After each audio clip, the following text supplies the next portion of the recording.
നമസ്കാരം. ഭാരത് ലൈവിലേക്ക് സ്വാഗതം. ചരിത്രത്തിലില്ലാത്ത പ്രതിസന്ധിയാണ് CPM-ന്റെ മുന്നിലുണ്ടായിരിക്കുന്നത്. CPM അനുകൂലികളായ സിനിമാ പ്രവർത്തകരും CPM-ന്റെ നേതാക്കളുമെല്ലാം ആരോപണ നിഴലിലായിരിക്കുന്നു. പാർട്ടിയിൽ തെറ്റുതിരുത്തണമെന്ന ഒരു ആവശ്യം അംഗീകരിക്കുകയും അത് തെറ്റുതിരുത്താനുള്ള ചില നടപടികളുമായി മുന്നോട്ട് പോകുന്നുണ്ട് എന്നൊക്കെ പറയപ്പെടുമ്പോഴാണ് വീണ്ടും വീണ്ടും ആരോപണങ്ങളുടെ നിഴലിലേക്ക് CPM അനുകൂലികളും നേതാക്കന്മാരും CPM-ന്റെ സിനിമാക്കാരും ഒക്കെ പെട്ടുപോകുന്നത്. ചലച്ചിത്ര അക്കാദമിയുടെ ചെയർമാനായ രഞ്ജിത്തിന്റെ വിക്കറ്റാണ് ആദ്യം വീണത്.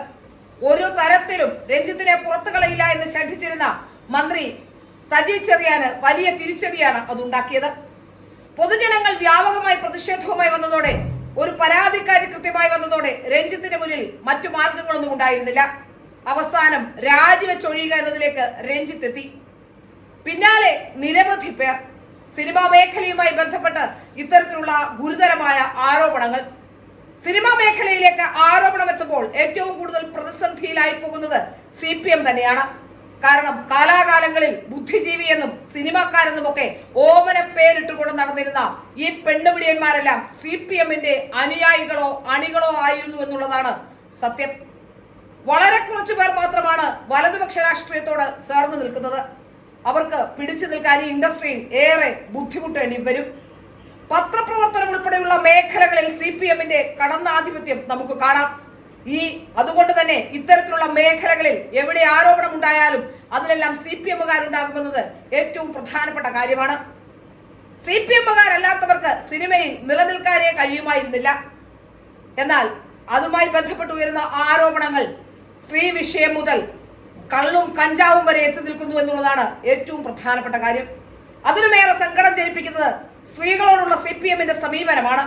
സ്ത്രീകൾക്ക് വലിയ അവകാശങ്ങൾക്ക് വേണ്ടി, സ്ത്രീകളുടെ അവകാശങ്ങൾക്ക് വേണ്ടി വാദിക്കുമ്പോൾ ഹൈന്ദവ ക്ഷേത്രങ്ങളും സ്ത്രീകളും മാത്രം ടാർഗറ്റാക്കി ഹൈന്ദവ ക്ഷേത്രങ്ങളിലേക്ക് ഓടിക്കയറാൻ പ്രേരിപ്പിക്കുമ്പോൾ ഒരു സിനിമാ സെറ്റിലേക്ക് ഒരു സ്ത്രീക്ക് അവളുടെ ശരീരവുമായി കടന്നു ചെല്ലാൻ കഴിയില്ല എന്ന അവസ്ഥയിലേക്ക് എത്തിയിട്ടുണ്ടെങ്കിൽ അതിന്റെ ഉത്തരവാദിത്വം CPM-ന് തന്നെയാണ്.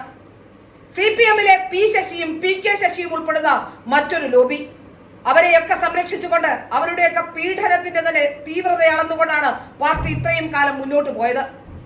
ഒരു അധികാര സ്ഥാനത്തിരുന്ന വനിതാ കമ്മീഷൻ അധ്യക്ഷയായിരുന്ന ജോസഫൈൻ പോലും പറഞ്ഞത് ഞങ്ങളുടെ പാർട്ടിക്ക് കമ്മിറ്റിയുണ്ട്, ഞങ്ങളുടെ പാർട്ടിക്ക് കോടതിയുണ്ട്, പാർട്ടി തീരുമാനിക്കുമെന്നാണ്. നീതിന്യായ വ്യവസ്ഥയെ ഒരു ശതമാനം പോലും അംഗീകരിക്കാതെ ഇത്തരത്തിലുള്ള പെണ്ണുപിടിയന്മാരെ കാലങ്ങളായി CPM സംരക്ഷിച്ചിട്ടുണ്ട് എന്ന് നമുക്ക് അറിയാം.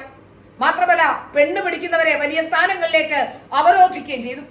മറ്റാർക്കെങ്കിലും ഒരു ആരോപണം എത്തിയാൽ നമുക്കറിയാം, ഏറ്റവും വലിയ തട്ടിപ്പുകാരിയായിരുന്ന സോളാർ തട്ടിപ്പുകാരി, മിനിറ്റിന് വെച്ച് മൊഴി മാറുന്ന ഒരു സോളാർ തട്ടിപ്പുകാരിയുടെ വാക്ക് കേട്ടുകൊണ്ട് കേരളത്തിൽ എല്ലാവരും ബഹുമാനിച്ചിരുന്ന മാന്യനായ ഒരു രാഷ്ട്രീയക്കാരനായിരുന്ന മുഖ്യമന്ത്രിയായിരുന്ന ഉമ്മൻചാണ്ടിയെ ആക്രമിക്കാൻ നടത്തിയ ശ്രമങ്ങൾ കേരളീയ പൊതുസമൂഹം കണ്ടതാണ്. PC ജോർജിനെതിരെ ഒരു FIR ഇടാൻ വളരെ കുറച്ച് സമയമേ CPM-ന് വേണ്ടി വന്നുള്ളൂ. മണിക്കൂറുകൾ പോലും വേണ്ടി വന്നില്ല. അതുകൊണ്ട് തന്നെയാണ് കോടതി ഈ തട്ടിപ്പ് തിരിച്ചറിഞ്ഞതും PC ജോർജിന് ജാമ്യം നൽകിയതും.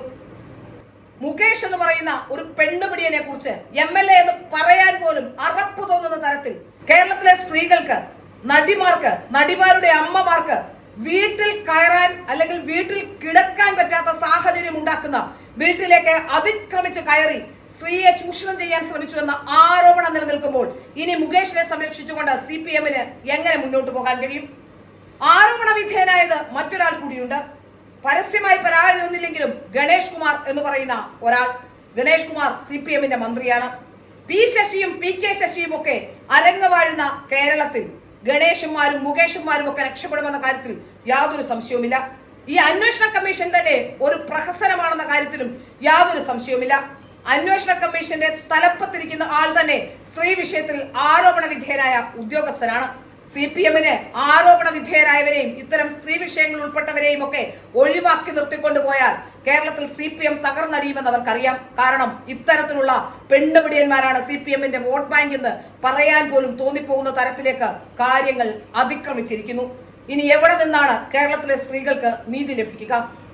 സ്ത്രീകൾ ഗുരുതരമായി പീഡിപ്പിക്കപ്പെട്ടു എന്ന ആരോപണമുള്ള ഒരു റിപ്പോർട്ട് കിട്ടിയിട്ടും 4.5 വർഷം അത് വെച്ചുകൊണ്ട് മുഖ്യമന്ത്രി ആരെ സംരക്ഷിക്കാനാണ് ഇത്രയും കാലം അതും വെച്ചിരുന്നത് അതിന്റെ ഉത്തരമാണ് ഗണേഷും മുകേഷും അടങ്ങുന്ന CPM ലോബിയെ തന്നെയാണ് എന്നുള്ളത്.